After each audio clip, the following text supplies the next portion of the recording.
So we have done farm to table videos in the rain, in the sweaty heat, and now today, I think it's like 3 degrees out here. And so this is our dedication to you as the church, because this is farm to table.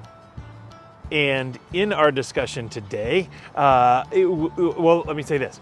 This is the time that we use to introduce you to folks within the church too, and staff members and folks that you need to know around here, where we walk from our farm to our communion table, and we have a little chat. So today's guest is Eamon Bryant.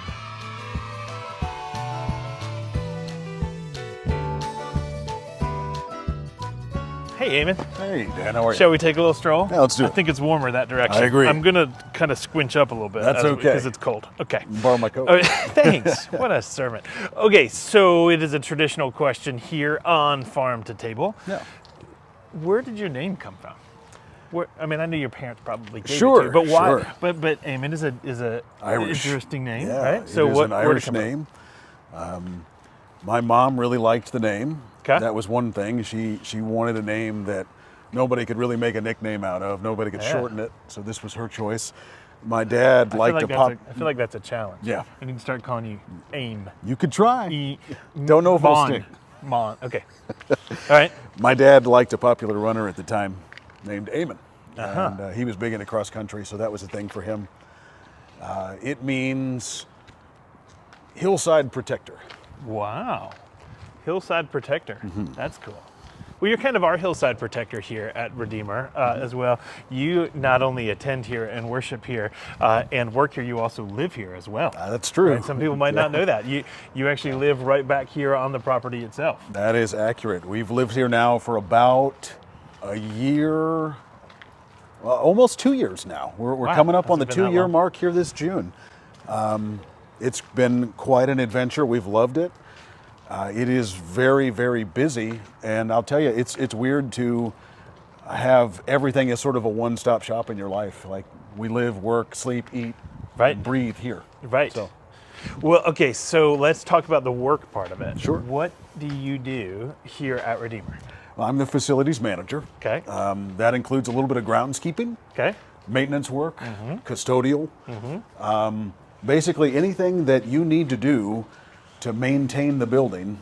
That's likely me or somebody that has graciously volunteered to help me.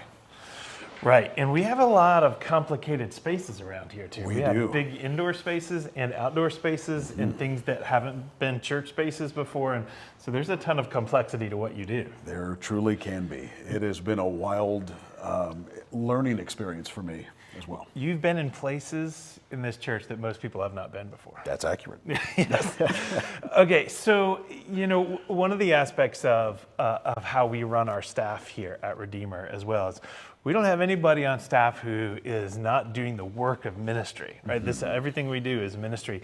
How do you feel like as you are doing the work? I mean, there are small tasks that you do like sweeping and big tasks like repairs and then leading teams. And how do you feel like that your work is a part of the gospel ministry work of Redeemer? That's a great question.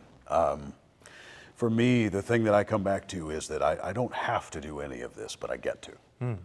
And really, that's where God puts me in a position to say, there's not a job that is too small in service to your fellow congregation members.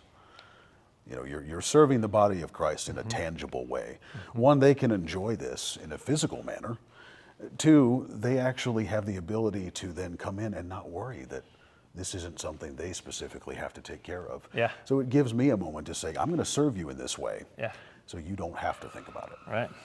There's a hospitality aspect of it. There's a stewardship aspect of it. What you do is so important, and behind the scenes in many ways as well. So if somebody has a heart for the kind of work that you do, fixing things, repairing things, you made a good point that a lot of what we do here, I mean, there's too much on this property for just one solo guy to take care of as well. And so we rely on volunteers and teams and such as well. If someone is a handy person, likes gardening or landscaping or cleaning or whatever, how do they get connected with you? What are ways that they can be involved and volunteer? That's a great question. They can reach out to me by email, bryant.eamon@gmail.com. Okay. I respond to that pretty regularly. We'll put that right Yep, here. That'd be great.